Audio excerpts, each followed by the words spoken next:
নমস্কাৰ বন্ধু বান্ধৱীসকল, আপোনালোকে শুনি আছে ৰঞ্জু হাজৰিকাদেৱৰ উপন্যাস ৰক্তৰাগ। শ্যামৰ কি হৈছে? তেওঁৰ কণ্ঠস্বৰ ইমান কঁপিছে কিয়? শ্যাম সফল হ'ব নোৱাৰিলে বছ, সভয়ে বিনোদে উত্তৰ দিলে। অৰ্থাৎ বছ যেন অবাক হ'ল। বিনোদে ধীৰে ধীৰে শ্যামৰ সমস্ত কাহিনী ক'লে। কাহিনী শেষ হোৱাৰ পিছত কেইটামান ৰুদ্ধশ্বাস মুহূৰ্ত পাৰ হ'ল। গোটেই ঘৰটোৱে যেন কাষ পৰি জিন গৈছে। শ্যামৰ বুকুখন সঘনে উঠা নমা কৰিবলৈ ধৰিলে। এই মুহূৰ্ততে যেন মানুহ দুজনৰ হাতৰ ষ্টেণ্ডগান দুটাই গৰজি উঠিব। শ্যাম, বছৰ কণ্ঠস্বৰ ষ্টেণ্ডগান গৰজি উঠাৰ দৰে লাগিল শ্যামৰ। য়েছ বছ, শ্যামে কম্পিত কণ্ঠেৰে মাত লগালে। তুমি লুইছৰ পৰা বুদ্ধিৰে মূৰ্তি উদ্ধাৰ কৰিলা, সেই বুদ্ধিৰ তাৰিফ নকৰি নোৱাৰিলোঁ। কিন্তু মূৰ্তিলৈ অহাৰ পথত তুমি অমিতাভ খাউণ্ডৰ ঘৰত সোমাইছিলা। এয়া কেনে বুদ্ধিমানৰ কাম? এনে এটা গুৰুত্বৰ কাম কৰি আহি তুমি কি সাহসত অমিতাভ খাউণ্ডৰ ঘৰত সোমালা? অমিতাভ খাউণ্ডৰ লগত তোমাৰ কি সম্পৰ্ক? তুমি আমাৰ ব্যৱসায়ৰ কথা তাত প্ৰকাশ কৰা? নহয় বছ, মই কেতিয়াও কাৰো আগত এইবোৰ কথা কোৱা নাই। শ্যামে ভয়াৰ্ত কণ্ঠেৰে চিঞৰি উঠিল।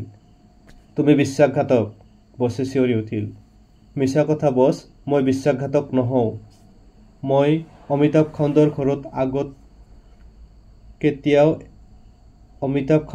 কেতিয়াও এইবোৰ কথা কোৱা নাই।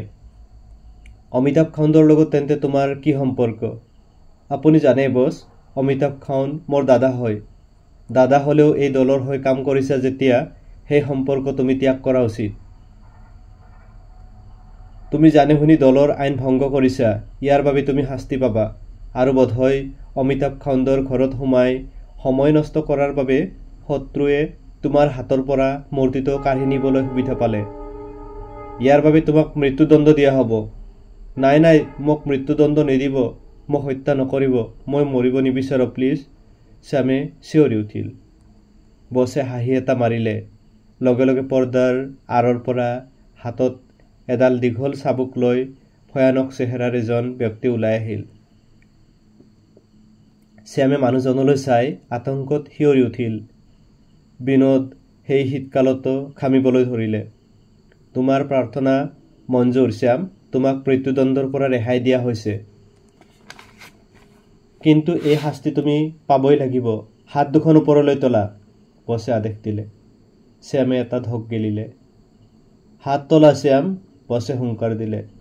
হাত দুখন ওপৰলৈ তুলি শ্যামে কাষতে থিয় হৈ থকা বিনোদলৈ চালে। শাস্তি গ্ৰহণ কৰাৰ পূৰ্বে এটা কথা শুনি লোৱা শ্যাম, এই মূল্যৱান বুদ্ধ মূৰ্তিটো তুমি যেনেদৰে হওক উদ্ধাৰ কৰিবই লাগিব। 15 দিন সময় দিয়া হ'ল, নহ'লে তোমাৰ আয়ুস 15 দিনৰ এটা দিনো বেছি নহ'ব। সেই মূৰ্তি তোমাৰ মূৰ্খামিৰ কাৰণে হেৰাল।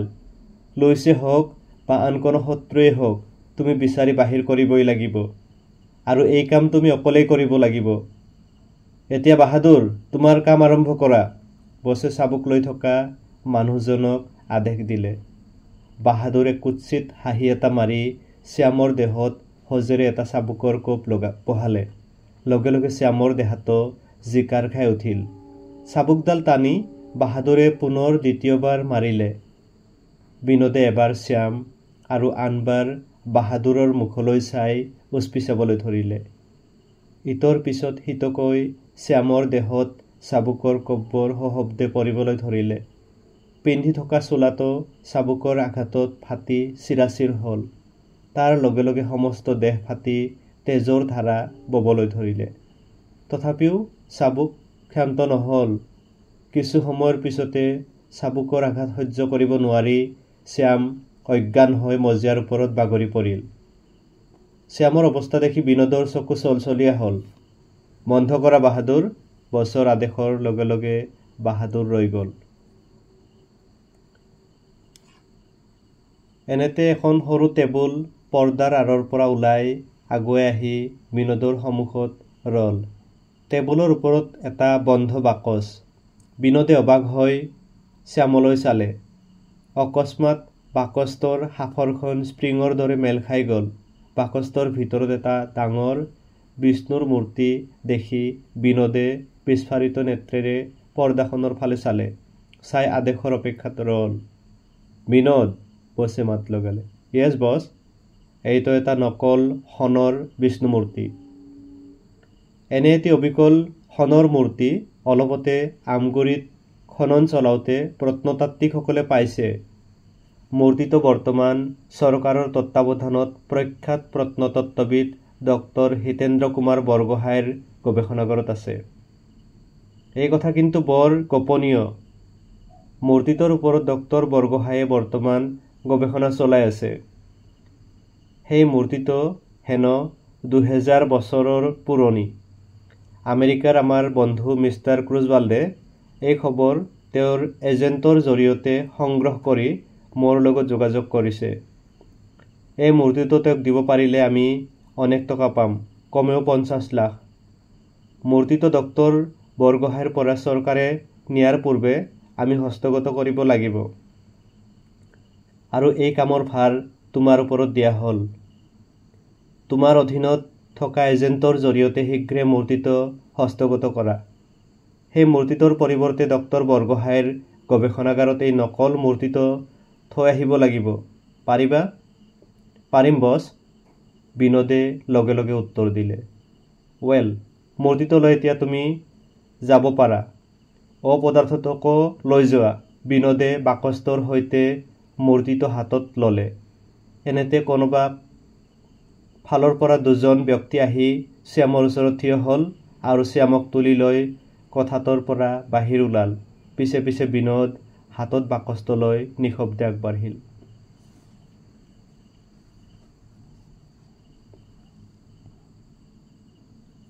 তিনি সন্ধ্যা 7 বাজি কেইমিনিটমান গৈছে মাথোন। চিআইৰ এজেণ্ট ৰঞ্জিতৰ শোৱনি কোঠাৰ দুৱাৰত টকৰ পৰিল। এখন বহী খুলি লৈ কলমৰে ৰঞ্জিতে কিবা কিবি লিখি আছিল। দুৱাৰত টকৰ পৰাৰ লগে লগে বহীখন জপাই থিয় হ'ল আৰু দুৱাৰৰ ওচৰলৈ গৈ পোনতে আইহোলেৰে বাহিৰলৈ চালে। বাহিৰত সহযোগী এজেণ্ট ইন্দৰ আৰু সমৰক দেখি ৰঞ্জিতে দুৱাৰখন খুলি দিলে। লগে লগে দুয়োজন ভিতৰলৈ সোমাই আহিল।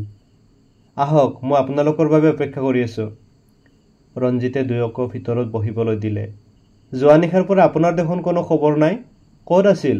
সমৰে সুধিলে। ৰঞ্জিতে হাঁহি এটা মাৰি দুৱাৰখন বন্ধ কৰি আহি দুয়োৰে ওচৰত বহিল। সমৰ আৰু ইন্দৰে প্ৰশ্নবোধক দৃষ্টিৰে ৰঞ্জিতৰ মুখলৈ চাই ৰ'ল। লুইছৰ খবৰ কি কওক? ৰঞ্জিতে সুধিলে। লুইছৰ খবৰ কম, কিন্তু তাৰ আগতে আপুনি আপোনাৰ খবৰ কওক, ইন্দৰে ক'লে। ৰঞ্জিতে কোনো উত্তৰ নিদি বহাৰ পৰা উঠিল আৰু ইন্দৰ সমৰ হাতলৈ চাই পুনৰ এটা ৰহস্যময় হাঁহি মাৰি বাথৰুমৰ ফালে আগুৱাই গ'ল। বাথৰুমত প্ৰৱেশ কৰি এটা ছুইচ আঙুলিৰে হেঁচা দিয়াৰ লগে লগে বেৰৰ লগত মিলি থকা গোপন কুঠুৰিটো মেল খাই গ'ল। কুঠুৰিৰ ভিতৰত ৰখা বুদ্ধদেৱৰ মূৰ্তিটো লাহেকৈ বাহিৰ কৰি পুনৰ ইন্দৰ হাতৰ ওচৰলৈ আগুৱাই আহিল। এইটো কি? আচৰিত হৈ সমৰে সুধিলে। মূৰ্তিটো টেবুলৰ ওপৰত থৈ ৰঞ্জিত বহি দুয়োকে উদ্দেশ্যি ক'লে, বুজা নাই? মূৰ্তিটো তেন্তে আপুনি শ্যামৰ পৰা উদ্ধাৰ কৰিলে? এক অদ্ভুত দৃষ্টিৰে ইন্দৰে ৰঞ্জিতৰ মুখলৈ চালে। হয়, এই কাম মই যোৱা নিশা কৰিছোঁ। শ্যামে আপোনাক চিনি নাপালে? ইন্দৰে পুনৰ প্ৰশ্ন কৰিলে। নাই, সেইখিনি সময় মই নিদিলোঁ। মূৰ্তিটো কাঢ়ি ননাহেঁতেন হয়তো আজি ই বহুদূৰ পালেগৈহেঁতেন। শ্যামে নিশ্চয় এতিয়া মূৰ্তি বিচাৰি তলপাৰ লগাব, কাৰণ শ্যাম নিশ্চিত যে এই মূৰ্তি পুলিচ বা আন কোনো ডিটেক্টিভে তাৰ পৰা নিয়া নাই। সিহঁতৰ দৰে কোনো চোৰাং দলৰ হাততে এই মূৰ্তি পৰিছে। আমি এতিয়া শ্যামৰ জৰিয়তে গোটেই দলটো বিচাৰি বাহিৰ কৰিব লাগিব। এই দলটো অতি বৃহৎ বুলি মোৰ অনুমান হয় আৰু সমগ্ৰ দেশতেই সিপাই আছে। দলৰ কেন্দ্ৰস্থল কিন্তু অসম। পুলিচৰ তথ্যমতে যোৱাটো মাহৰ ভিতৰত ভাৰতবৰ্ষৰ পৰা বিদেশলৈ সৰ্বমুঠ সৰু ডাঙৰ মূৰ্তি চোৰাংকৈ 100ৰো অধিক গৈছে। এই মূৰ্তিবোৰ অকল শ্যামৰ দলে চালান দিয়া নাই, আৰু অনেক দল আছে। বাৰু, আপোনালোকে লুইছৰ কি খবৰ সংগ্ৰহ কৰিলে কওকচোন? ৰঞ্জিতে সুধিলে। ইন্দৰে মূৰ্তিটো হাতত লৈ লুটিয়াই বগৰে চাবলৈ ধৰিলে। লুইছক পুলিচে জেৰা কৰি সন্দেহজনক একো নাপাই এৰি দিয়াৰ পিছত আমি লুইছক অনুসৰণ কৰোঁ। লুইছে পুলিচৰ আগত কোৱা মতে যোৱাকালি সন্ধ্যা লুইছ ভঙাগড়ৰ ফালে কিবা এক কামত গৈছিল, কিন্তু দলঙৰ ওপৰত কেইজনমান ব্যক্তিয়ে লুইছৰ গাড়ীখন ৰখাই হঠাৎ আক্ৰমণ কৰে আৰু লুইছ অজ্ঞান হৈ তাতে পৰি যায়। পকেটত কেইটামান টকা আছিল, সেইখিনিও দুৰ্বৃত্তবোৰে কাঢ়ি লৈ যায়, সমৰে ক'লে। আৰু পুলিচে বিশ্বাস কৰি এৰি দিলে? ৰঞ্জিতে হাঁহি এটা মাৰি সুধিলে। ঠিকেই, লুইছৰ কোনো দল নাই। এজন মাথোন সহযোগী আছে আৰু তাৰ নাম জনি। দুয়োজনে ভাৰতীয় আৰু ধৰ্মত খ্ৰীষ্টান। পুলিচৰ হাতৰ পৰা ওলাই গৈ লুইছ হোটেল প্ৰকাশত উঠিলগৈ। দুয়োজন বৰ্তমান তাতে আছে। লুইছৰ লগত শ্যামৰ দলৰ যোগাযোগ হৈছিল শিলিগুৰিত। এই মূৰ্তিটো ভূটানৰ পৰা আনি দিব পাৰিলে লুইছক 1 লাখ টকা দিয়াৰ কথা আছিল, কিন্তু শ্যামে লুইছৰ পৰা মূৰ্তিটো কেনেকৈ হাত কৰিলে সেই কথাটো জানে। এতিয়া আমাৰ কাম কি হ'ব? ইন্দৰে সুধিলে। শ্যামৰ ওপৰত সদা সৰ্বদা নজৰ ৰাখিব লাগিব। আমি মাথোন এতিয়ালৈকে শ্যাম আৰু লুইছকহে জানো। শ্যামৰ ওপৰত আমি এনেদৰে নজৰ ৰাখিব লাগিব যাতে সি আমাৰ কোনো উমান নাপায়। আমি তাক অনুসৰণ কৰিছোঁ বুলি কেনেবাকৈ গম পালে গোটেই দলটো সাৱধান হৈ পৰিব আৰু আমি মূৰ্তি উদ্ধাৰ কৰা কথাও গোপনে থাকিব। এই বিষয়ে এতিয়া আমি আমাৰ SP চাহাবৰ লগত আলোচনা কৰোঁ বলক। শ্যামৰ ঘৰত মই উপস্থিত হওঁতে শ্যামে সেই সময়ত কোনোবা এজনলৈ ফোন কৰি আছিল। হয়তো সেই ফোন নম্বৰ আমাৰ বাবে অত্যন্ত জৰুৰী হ'ব। এই নম্বৰ কাৰ আৰু ক'ত শীঘ্ৰে বিচাৰি বাহিৰ কৰিব লাগিব। ৰঞ্জিত বহাৰ পৰা উঠি গৈ এটা খালী চুটকেছ আনি মূৰ্তিটো ভৰালে। শ্যামৰ ককায়েক অমিতাভ খাউন। ইন্দৰ আৰু হোমৰ আচৰিত হ'ল। আপোন ককায়েক নহয়, অমিতাভ খাউনৰ তলনীয়া ভাতৃ। কিন্তু শ্যাম এই পথত কিয় নামিল বুজিব নোৱাৰি। অজস্ৰ সম্পত্তিৰ অধিকাৰী অমিতাভ খাউনৰ 1/3 সম্পত্তি শ্যামৰ নামত আছে। শ্যামৰ এই অধপতনৰ কথা বোধহয় অমিতাভ খাউনে নাজানে, ৰঞ্জিতে ক'লে। অমিতাভ খাউন আপোনাৰ বন্ধু যেতিয়া এই ৰহস্যৰ সমাধান আপুনি নিশ্চয় কৰিব পাৰিব, ইন্দৰে ক'লে। বলক, পলম নকৰক। ৰঞ্জিতে কোৱাৰ লগে লগে ইন্দৰ আৰু হোমৰ বহাৰ পৰা উঠিল। লগে লগে তিনিও বাহিৰ ওলাল।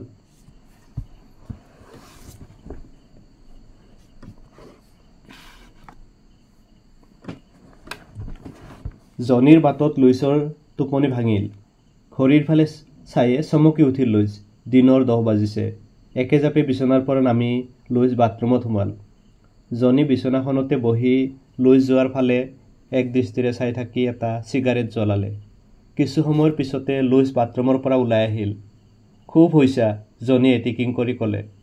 এতিয়া তুমি ক'ৰ পৰা আহিলা? লুইছে প্ৰশ্ন কৰিলে। শ্যামৰ সন্ধানত গৈছিলোঁ, জনিয়ে লাহেকৈ ক'লে। কিবা সম্ভেদ পালানে? লুইছে আগ্ৰহেৰে সুধিলে। অনেক কষ্ট কৰি এটা সম্ভেদ পাইছ। জনিৰ কথাষাৰ শুনাৰ লগে লগে লুইছৰ হিমশীতল চকু দুটা সৰু হ'ল। ক'ত আছে সি? লুইছে লগে লগে প্ৰশ্ন কৰিলে। অধৈৰ্য নহ'বা, সন্ধ্যা হ'বলৈ দিয়া। এই চহৰৰে এমূৰত অনিলনগৰ নামৰ এডোখৰ ঠাই আছে। তাতে বৰ্তমান সি আছে, অকলশৰীয়া। আৰু এটা খবৰ আছে। কি? লুইছে আগ্ৰহেৰে সুধিলে। তাৰ ককায়েক নবৌৱেকো এই চহৰতে থাকে। ককায়েকৰ নাম অমিতাভ খাউন। চাহৰ ব্যৱসায় কৰে। সৰু সুৰা ব্যৱসায় নহয়। শ্যামক এনেকুৱা শিক্ষা দিম যে তাৰ দলেও বুজিব লুইছ কি বস্তু, লুইছে দাঁত কামুৰি ক'লে।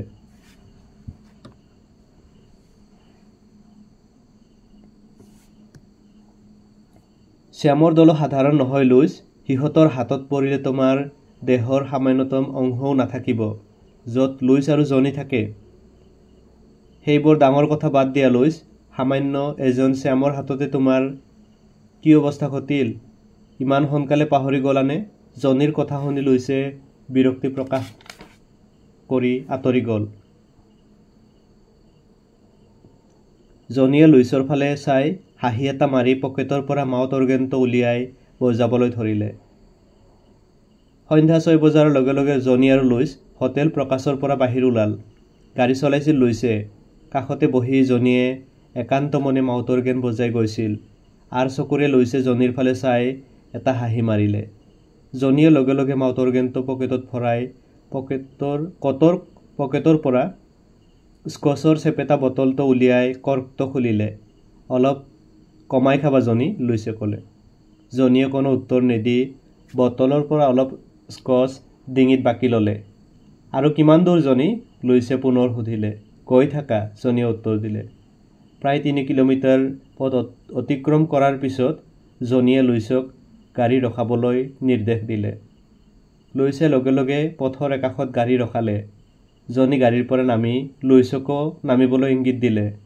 চাৰিওফালে সন্ধানী দৃষ্টিৰে এবাৰ চাই দুয়ো দ্ৰুত পদক্ষেপেৰে অগ্ৰসৰ হ'ল। শ্যাম থকা ঘৰটোৰ সন্মুখত উপস্থিত হৈ দুয়ো নিশব্দে গেটখন খুলি চৌহদৰ ভিতৰ সোমাল। ঘৰৰ ভিতৰত জ্বলা বিজুলী চাকিৰ পোহৰ স্কাইলাইটেৰে বাহিৰলৈ আহি লনখনত পৰিছে। দুয়ো বাৰান্দাত ভৰি দিয়াৰ লগে লগে ভিতৰত কাৰোবাৰ কেকনি শুনিবলৈ পালে। জনীয়েও লুইছলৈ চালে। লুইছে আগবাঢ়িবলৈ ইংগিত দিলে। জনী আগুৱাই গৈ শ্যামৰ শোৱনি কোঠাৰ দুৱাৰমুখত উপস্থিত হৈ কি হ'লেৰে এবাৰ চকু ফুৰালে। লগে লগে ভিতৰৰ একাংশ জনীৰ দৃষ্টিগোচৰ হ'ল। শ্যামে বিচনাৰ ওপৰত পেট পেলাই শুই কাৰোবালৈ ফোন কৰিছে। নবৌ, মই দিয়া ঠাইৰ বিৱৰণ মতে তোমালোক শীঘ্ৰে আহি যোৱা, নহ'লে মই মৰি যাম নবৌ। সৰ্বশৰীৰ ক্ষত বিক্ষত। মই বহাৰ শক্তিকণো হেৰুৱাই পেলাইছোঁ। মই বহুত ভুল কৰিছোঁ নবৌ, আৰু এনে ভুল কেতিয়াও নকৰোঁ। তুমি মোক ক্ষমা কৰা নবৌ। শ্যামে ৰিচিভাৰটো খামুচি ধৰি সৰু শিশুৰ দৰে কান্দিবলৈ ধৰিলে। আনমূৰৰ পৰা অমিতাভ খাউণ্ডৰ পত্নী মনিকা খাউণ্ডে কিবা কিবি ক'লে, কিন্তু শ্যামৰ কাণত একোকে নুসুমাল। দুৱাৰখন লাহেকৈ খুলি জনী আৰু লুইছ কোঠাৰ ভিতৰ সোমাল। শ্যামৰ চকুত পৰাৰ লগে লগে শ্যাম উচপ খাই উঠিল। শোৱাৰ পৰা মূৰটো তুলি শ্যামে অবাক হৈ লুইছৰ মুখলৈ চালে। এটা বিভৎস হাঁহি মাৰিলে লুইছে। অনধিকাৰ প্ৰৱেশ কৰাৰ বাবে পোনতে ক্ষমা বিচাৰিছ ডেকা ল'ৰা, জনীয়ে তাচ্ছিল্যৰ সুৰত ক'লে। মোৰ লগত তুমি ভাল খেল খেলিলা, কিন্তু ইমানখিনি সাহস তোমাক দিলে কোনে? এইবাৰ লুইছে মাত লগালে। শ্যাম উঠি বহিবলৈ চেষ্টা কৰিলে। পিছে আমাৰ মূৰ্তিটো কি কৰিলা ডেকা ল'ৰা? সেইটো বৰ লোভনীয় বস্তু, সেয়ে আমি পাহৰিব পৰা নাই। জনীয়ে পকেটৰ পৰা পিষ্টলটো উলিয়াই শ্যামলৈ টোৱাই ধৰিলে। শ্যামৰ মুখ ভয়ত শুকাই গ'ল। আমাক ইমান কেঁচা বুলি নাভাবিবা শ্যাম, ভাবিছিলা কাৰণেই ভুল কৰিলা। দেশ বিদেশৰ অনেকৰ লগতে আমাৰ ব্যৱসায় আছে, কিন্তু তোমালোকৰ দৰে ইমান বেইমান দল দ্বিতীয় এটা দেখা নাই। মূৰ্তিটো ক'ত আছে? বেগেতে দিয়া, লুইছে আদেশ দিলে।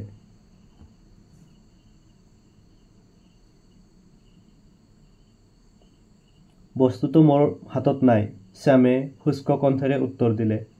শুনা ডেকা ল'ৰা, জনীয়ে শান্ত স্বৰেৰে ক'লে, অযথা আমাক উত্তেজিত নকৰিবা। আমি মূৰ্তিটোৰ কাৰণে আহিছোঁ, আৰু সেইটো নোপোৱা পৰ্যন্ত ইয়াৰ পৰা লৰচৰ নকৰোঁ। কিন্তু বস্তুটো মোৰ হাতত নাই, বিশ্বাস কৰক। এইবোৰ বাজে কথা শুনাই লাভ নাই। শ্যাম, মূৰ্তিটো আমাক দিয়া, আৰু যদি তোমাৰ দলৰ হাতত ইতিমধ্যে অৰ্পণ কৰিছা, তেন্তে বৰ্তমান ক'ত আছে কোৱা? তুমিও আমাৰ লগত যাব লাগিব, লুইছে ক'লে।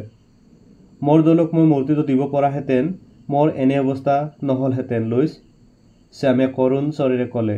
জনীয়ে লুইছলৈ চালে। লুইছ চকুৰ প্ৰচাৰতে শ্যামৰ ওপৰত জঁপিয়াই পৰি চলাৰ কলাৰত ধৰি বহাৰ পৰা টানি তুলিলে। মোৰ নাম লুইছ, ব্যৱসায়ত বেইমানি মোৰ সহ্য নহয়।